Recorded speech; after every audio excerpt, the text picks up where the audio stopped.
Hi Libra, welcome po sa ating channel at ito yung Daily Gabay Tarot Reading for February 3, 2025. Please be reminded kung naka-resonate kayo, comment down. Kung hindi kayo naka-resonate, ibigay niyo po sa iba kasi general reading po ito.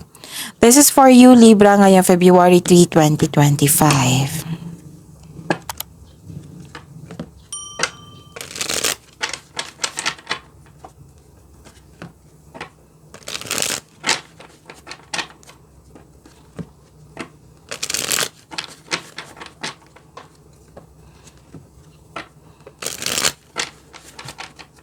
Para po ito sa inyo Libra ngayong February 3, 2025. Maraming salamat po sa inyo patuloy na suporta at maraming salamat din po sa mga hindi nag-skip ng ads. Gamitin ang reading na ito bilang kabayan lamang sa mga hindi pa nag-subscribe.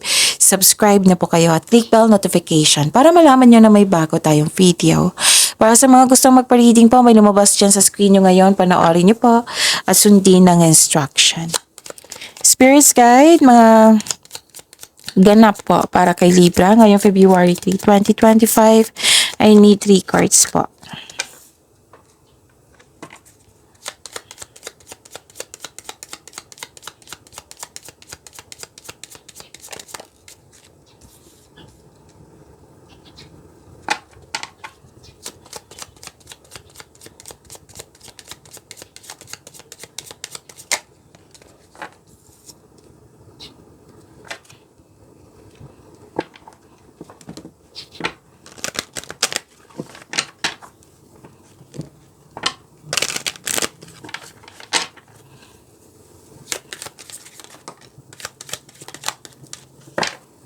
Okay. Libra. Ngayong February 3, 2025. Nakikita ko dito na nagkaroon po ng makaka-receive or naka-receive. Makaka-receive kayo ng good news. So, claim nyo to, Libra. And this is change for the better. Yes, so claim nyo tong pagbabago na ito na para sa kakabuti sa inyo. At nakikita ko rin dito na pwedeng lilipat kayo sa malayong lugar. Pwede din action ito, nabibigyan mo siya ng action. Tapos, may in-announce ka sa isang grupo ng tao at na-surprise sila. At makakatanggap ka ng news regarding sa may nabuntis, may nanganak, may kasal, ikakasal. Tapos, may ganap dito na regarding sa passion mo. Yes. And may importanteng desisyon ngayong araw na ito. Mag-ingat lang po kayo na kasi may nag-provoke sa inyo, nasaktan kayo, naggalit kayo at nagkaroon ng argument. Tapos may dumating na opportunities. Dalawang card na po nagsabi dito na may desisyon talaga, So, yung dumating na opportunities, kailangan nyong gumawa ng desisyon, kailangan nyong pumili. Yan yung sabi ng cards nyo dito. Seek clarity and set your goals. Spirits Guide, ano po yung energy ni Libra ngayong February 3, 2025? So, dalawa agad. Naunahan na ito. So, kung may narinig kayo or may nakita kayong repeating message, meaning to say, pinupush ng cards niyan kasi ang ilan sa inyo hindi pa binigyan ng atensyon. Na kung maaari din po, bigyan niyo po ng solusyon at action. Let's say, for example, ito na naiisip niyo kahapon hanggang ngayon. Kaya nga nagkaroon ng repeating message yan. Pwedeng iniisip mo yan, na pinupush ng cards nyo na kailangan nyo bigyan ng atensyon, na kailangan nyo bigyan ng solusyon at aksyon, kung kinakailangan po nasa iyo naman po iyan.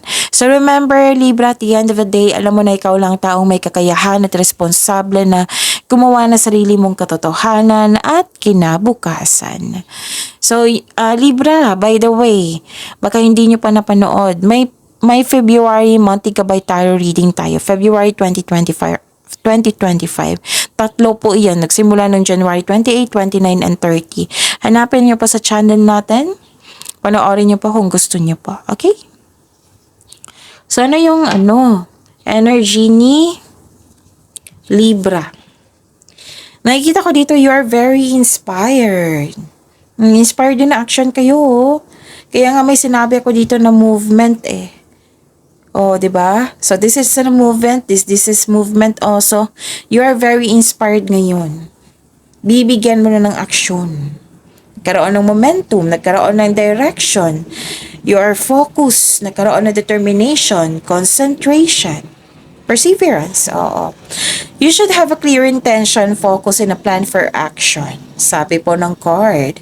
So, create a solid plan para makagawa kayo ng malaking desisyon. Kailangan yan eh, para, diba, kung pansin nyo, kung magkakaroon kayo ng konkretong plano, hindi, mawala na yung doubt na yan, mawala na yung hesitation na yan.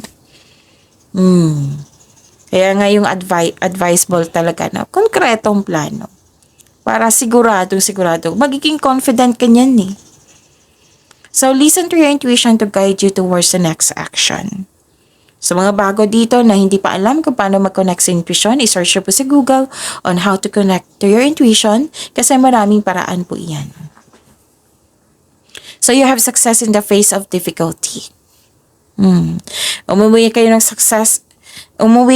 successful. This is also means traveling. You are moving forward to the next level. Ginagamit mo yung intuition to guide you to the next phases of life with confidence.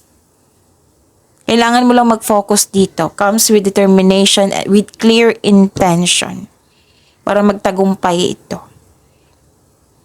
Sabi pa nga ng card dito kanina, oh, you have success in the face of difficulty. Mas na-challenge ka kung nahihirapan ka.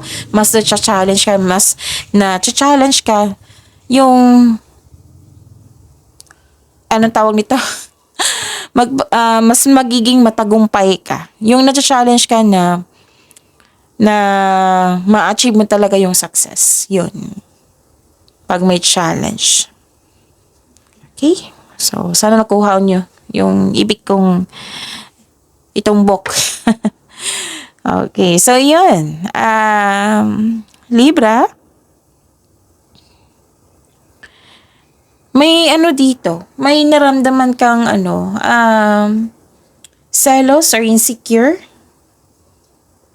Pwede din sa kapwa mo ito kasi may sabi din dito na may taong nagselos or insecure sa iyo na hindi niya pinapakita ang kanyang true self. So, hindi siya totoo totally. Kaya mag-ingat kayo sa taong ito, sabi po ng card. May concern kasi hindi nagbigay ng halaga. Feeling unworthy. Kasi nga, yun nga, hindi siya nagbigay ng halaga. Pwede din kayo yung sabi ko kanina nakaramdam kayo ng insecurity. Kasi nagkaroon kayo ng lack of time para sa inyong sarili. Kaya sabi ng card nyo dito, take time to pamper yourself. Bigyan ng oras sa inyong sarili. Okay? Yun. Spirits guide. Career and money po ni Libra ngayong February 2025.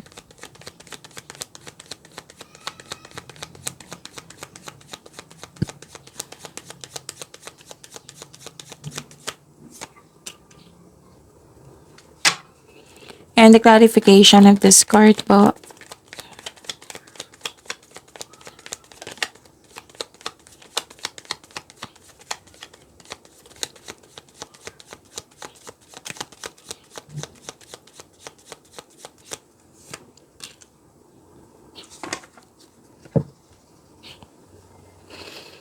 Okay.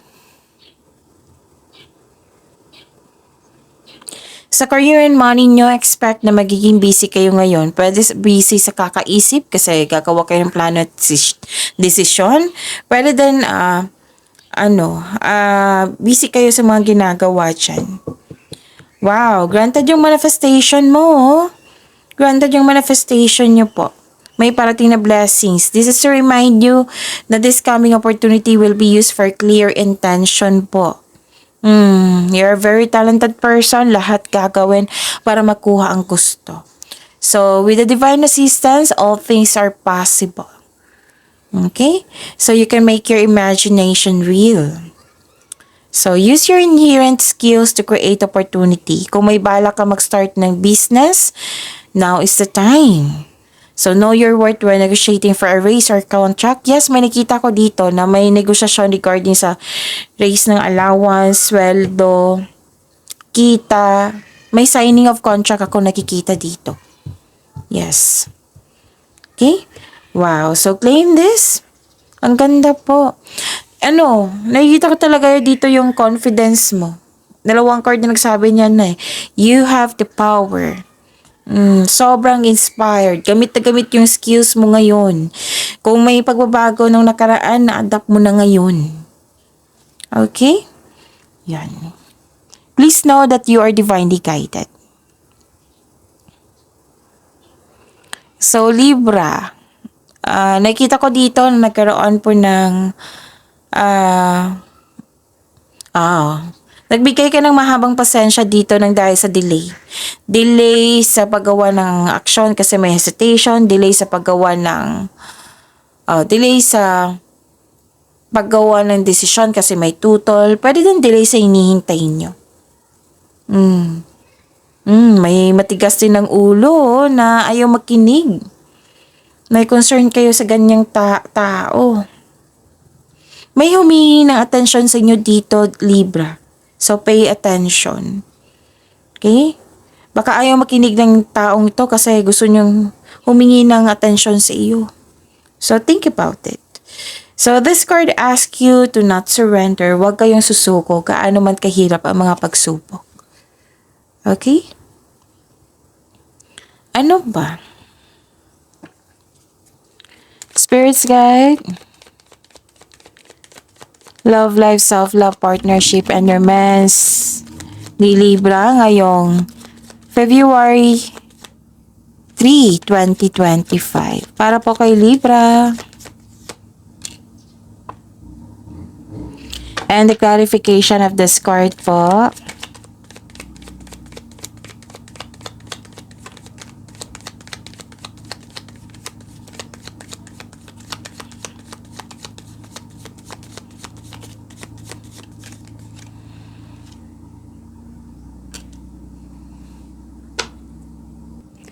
Maraming salamat po sa patuloy na tiwala, suporta sa ating channel. At maraming salamat din po sa mga hindi nag-skip ng ads. Maraming mensahe dito, oh. Okay. Nagkaroon ng disharmony, hindi pagkakasundo, hindi okay yung connection nyo sa isang tao. Pwede din nalilito ka sa paggawa ng desisyon. Lumabas dito sa career and money nyo. Lumabas din siya dito. Nalilito ka sa paggawa ng desisyon. Yun nga, na-distract ka sa disconnection sa isang tao. Pwede din nandyan siya pero hindi kayo nag-uusap.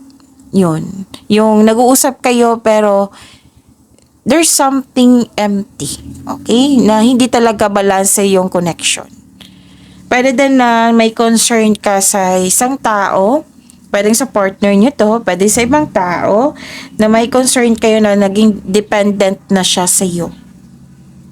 Okay? Para maayos po daw tong disbalance na ito, look inward to see where you can find the source of this harmony. Like for example, sa paggawa ng journal, masusuri mo dyan kung bakit kayo nagkaroon ng disharmony, yung hindi pagkakasundo. Pwede din na kausapin mo tong taong ito. Improve your communication skills. Yung pag-usapan niyo po yung mga nangyari, hindi sa hindi sa kung sino yung tama at mali, kundi magtutulungan kayong para magiging okay yung connection niyo. Magtutulungan kayo para magkakaroon sa kayo ng magkakaintindihan kayo, para aware siya, aware din kayo sa concern niya. Improve your communication. Improve your communication skills also. Okay? So, yun. Kasi kung yung sabi dito na maging dependent, kailangan talaga ng pag-uusap yan, Libra. Hindi sa phone. Kung pwede kung pwede lang po. Kundi yung harap-harapan talaga. Kasi makikita mo yun sa body language ng tao, sa mga mata niya, kung naiilang pa siya or confident na siya, kung nagsasabi ba siya nagtotoo or hindi, gano'n. Gusto mo ma-resolve to kasi naapektuhan ka. Okay, pwede din may nag-promise sa'yo na hindi niya natupad. Na kaya nagkaroon kayo ng disbalance. Pwede din tungkol ito sa separation. Okay? Nagkaroon ng frustration. Pwede ganun. Okay, ano pa? Ang dami mensahe po dito, Libra. So, nakikita ko dito nagkaroon ng criticism or defensiveness. May strong personality dito Oh, ang bigat ng energy niya. Maldita, maldito, suplada, suplado, maaring kabit. Basta negative energy nakikita ko ang bigat ng nararamdaman niya. So, kung pwede umiwas na lang, kung gusto mo mabigyan ng solusyon, then do it. Kaya nga yung improve your communication. Kasi usually pag galit ang tao, pag ganyan ang pag-uugali, lack of love yan. Lack of love. So baka kailangan ng pagmamahal ito. Pero nakita ko naman dito na guarded ka na. Ayaw mo nang masaktan. Yes, guarded ka na. Ayaw mo nang masaktan. Ano pa? Ang daming mensahe. Nakita ko dito na nagkaroon po dito ng may gusto makipagkita sa inyo ngayon. Pwedeng kayo ito or pwedeng isang tao. Yes, this is your past person. Pwedeng hindi literal na past person, kundi yung taong nasaktan ka niya before. Gusto niyang humingi ng tawad, na-realize na po niya. Pwede din na hindi ka kontento sa situation nyo ngayon or status nyo ngayon. Like for example, gusto mo na ng kasal kasi matagal na kayong karelasyon. Example po iyan ha. Okay? So, there is something better for you, sabi po ng card. Kaya itong disappointment na ito is temporary lamang. Okay? And nakita ko dito na nagkaroon po ng napanghinaan ka ng loob, Ang ilan sa inyo, mas pinapaniwalaan mo ang mga bagay na hindi naman totoo. Kaya nga sabi ng card nyo dito, na may, di ba, may intriga. May intriga, may ganap, na mananiwala kayo agad. So, alamin nyo muna. Sayang naman yung energy nyo na at the end of the day, hindi pala totoo, di ba? So, fact check nyo muna kung kailangan po. May nakita rin ako dito ang ma-pride na tao. Pwedeng kayo ito, pwede din yung concern mong tao. May dalawang card na po nagsabi dito na may tao talaga na matigas ang ulo na ayaw makinig sa iyo. Pag-uusap talaga to, Libra, mag-usap kayo kung pwede. So this card tells you to clear up any hurt feelings. Maaring mabigat sa loob mo ang confrontation na ito. Pero kailangan natin harapin to clear up any hurt feelings po. Para hindi na mas lumaki, diba? Para maagapan nyo po. Nakita ko rin dito na nagkaroon po ng nag-focus kayo sa kakulangan Kaya nasasaktan kayo kasi nag-focus kayo sa kakulangan. Sa mga single dito, hindi pa kayo handang pumasok sa relasyon. Kasi may trauma sa nakaraan So, hirap kayo magtiwala ulit. So, may trust issue. So, this card tells you na mag-move on po daw kayo. Mag-let go. Let go mo na yung worries mo at patawarin mo ng sarili mo. Deserve mo maging happy po, Libra.